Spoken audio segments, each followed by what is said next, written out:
जय गुरु जी। गुरु महाराज का बहुत बहुत शुक्रिया है जो उन्होंने मुझे इस लायक बनाया है। सबसे पहले गुरु जी ने 96 में दर्शन दिए, उसके बाद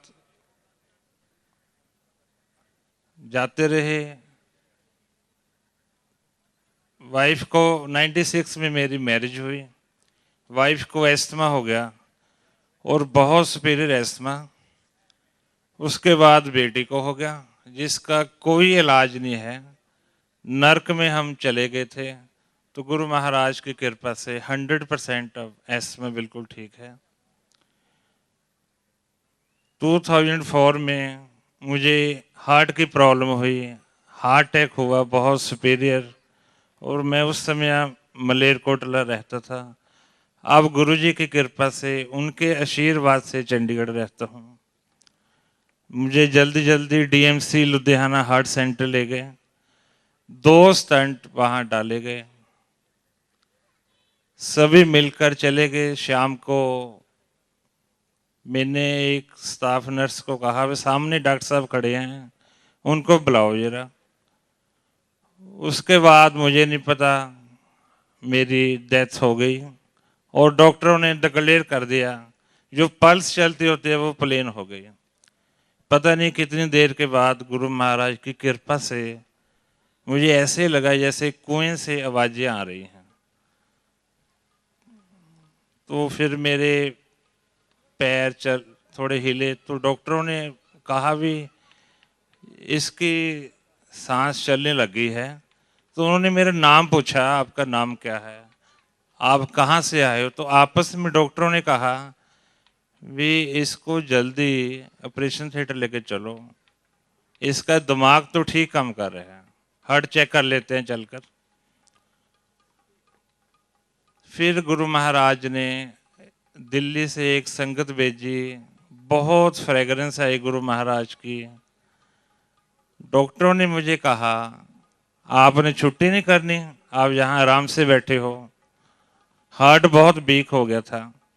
तो ऐसी कृपा गुरु महाराज की हुई भी, बहुत ही जल्दी 2 दिन के बाद मेरी छुट्टी हो गई और मेरा 22 किलो वेट रिड्यूस हो गया। 10-12 दिन के बाद मैंने कहा भी अब मैं गुरु महाराज का थैंक्स करने जाना है। तो पेरेंट्स परेशान हो गए भी ये फिर पंगा डालेगा। चलो हम गुरु जी की कृपा से पहले बड़े मंदिर पहुंचे। डॉक्टरों ने कहा था भी आपने समोसा, टिक्की, गोलगप्पे ये 1 साल नहीं खाने। तो यहाँ जब 15 दिन के बाद वहाँ पहुँचे तो वहाँ गोलगप्पे, टिक्की, समोसा और मैंने खा लिए, प्रसाद गुरु महाराज का समझकर खा लिया।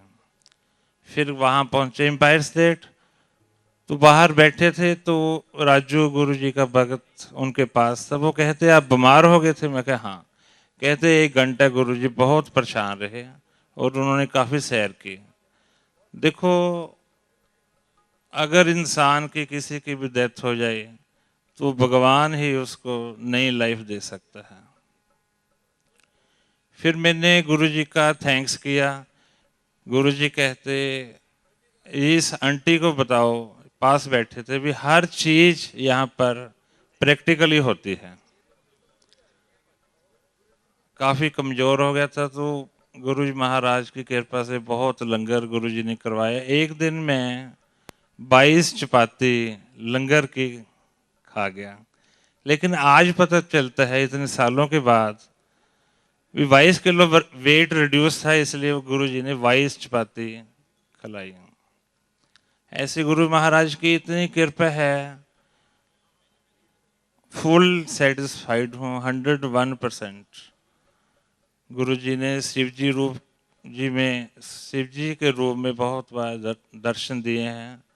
बॉडी में शेष नाग एंटर किया गुरु जी की कृपा से।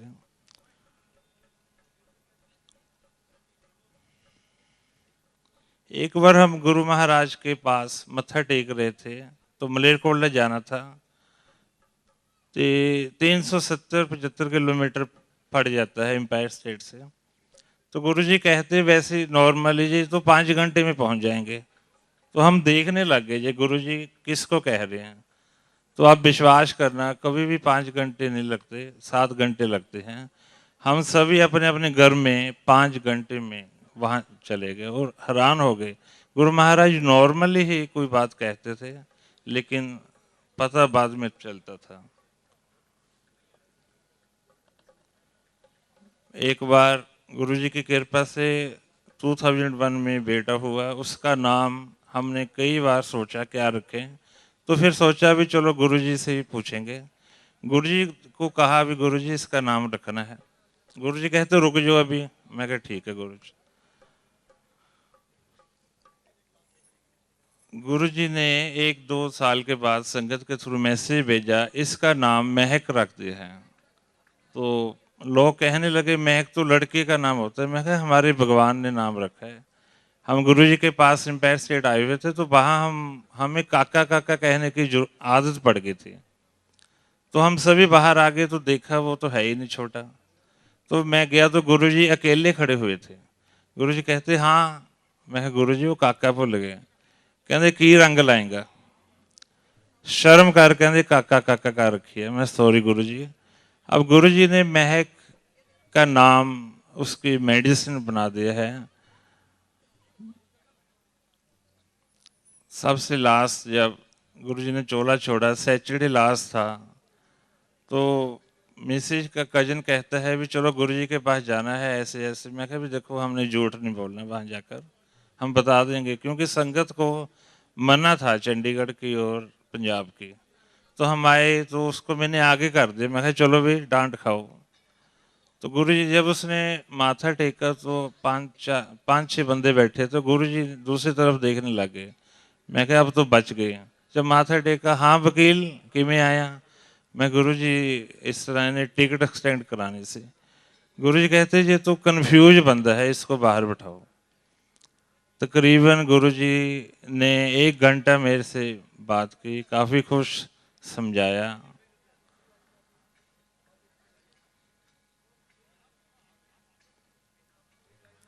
अब भी गुरु महाराज 100% हमारे बीच बैठे हुए हैं। एक बार गुरुजी ने मेरी ड्यूटी लगा दी। एक काम था, उनके घर के 2 लेफ्टिनेंट जनरल थे, एक डीआईजी था, उनका काम नहीं हो रहा था। तो गुरुजी ने कहा उसको कहो वो काम करवाएगा। तो मैं गुड़गांव आता रहा, जाता रहा। मतलब अब समझ लगती है भी वो काम तो गुरुजी ने खुद करवाया है, लेकिन मेरी ब्लेसिंग और इतना लंगर कराया महाराज ने, बहुत ही ज़्यादा सभी संगत के ऊपर बहुत कृपा है। सिर्फ समझने की और विश्वास की जरूरत है।